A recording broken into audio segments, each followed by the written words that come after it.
ہر سال ہم یہ دیکھتے ہیں کہ پاکستان سیلاب کی صورتحال میں آتا ہے، کبھی بہت زیادہ سیلاب شدید ہوتا ہے، شدت اس کی زیادہ ہوتی ہے جس طرح کہ اس سال ہے، کبھی کم ہوتی ہے، لیکن آف اینڈ آن ہم اس سچویشن میں ہیں پچھلے کچھ عرصے سے۔ تیاری کیا تھی ہماری؟ یا ہم یہ کہہ کر جان چھڑا لیتے ہیں کہ یہ ٹھیک ہے قدرتی آفت تھی، یہ دنیا ساری اس کی لپیٹ میں ہے، پاکستان اس میں سب سے زیادہ افیکٹ ہو رہا ہے؟ بسم اللہ الرحمن الرحیم۔ ہم ٹیلی ویژن کا بہت شکریہ موقع دینے کا، بات کرنے کا۔ As a matter of fact ہماری آج تک کی جو اپروچ ہے وہ ریئیکٹیو اپروچ ہے۔ ہم انتظار کرتے ہیں کسی آفت کے آنے کا اور پھر ہم اس کے اوپر ریئیکٹیو اپروچ دیتے ہیں رادر دین کہ ہم اس کے لیے پرو ایکٹیو کریں۔ ہم پرو ایکٹیو ارینجمنٹس کرتے ہیں، پلانس ہم بناتے ہیں، ہمارے پلانس بڑے اچھے اور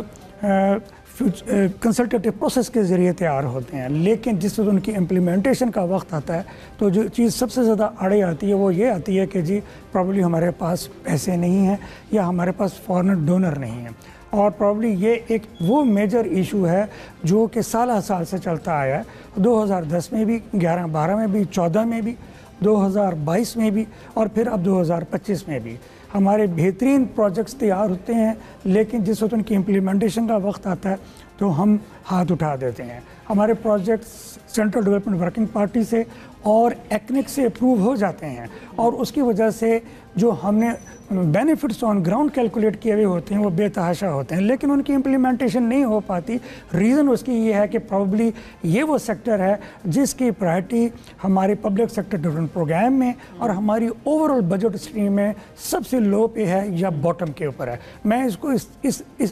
سارے اتنے ورسٹ سینیریو کو دیکھنے بعد بھی ہماری یہ پرائیورٹی ابھی تک نہیں ہے احمد صاحب؟ جی، یہ 2010 میں جس وقت فلڈ آیا تو اس وقت ساروں کی آنکھیں کھلی تھیں، اور اس وقت بھی یہ پلان ہوا کہ جی ہم نے اس کو پرو ایکٹیولی کرنا ہے، لیکن ہم نے اس کو پروسیڈ وتھ نہیں کیا۔ سملرلی 2022 کے بعد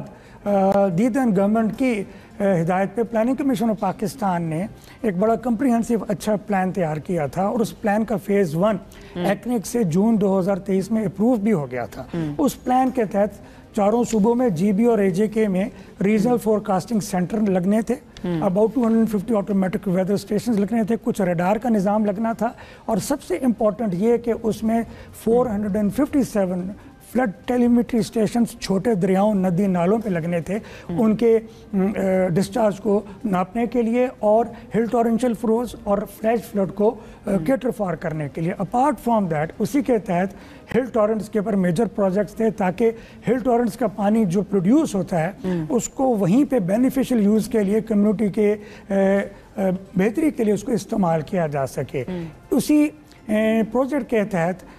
تقریباً 20 سٹیز میں اربن فلڈ مینجمنٹ کے کانٹیکسٹ میں ایڈوانس اسٹڈیز کرنی تھیں، تاکہ جیسے راولپنڈی اسلام آباد میں ہمارا فورکاسٹنگ کا نظام ہے اربن، ویسا فورکاسٹنگ کا نظام وہاں کے لیے تجویز کیا جائے، یا اگر کوئی اسٹرکچرل یا نیچر بیسڈ سولوشنز ہیں تو ان کو بروئے کار لائے۔ All right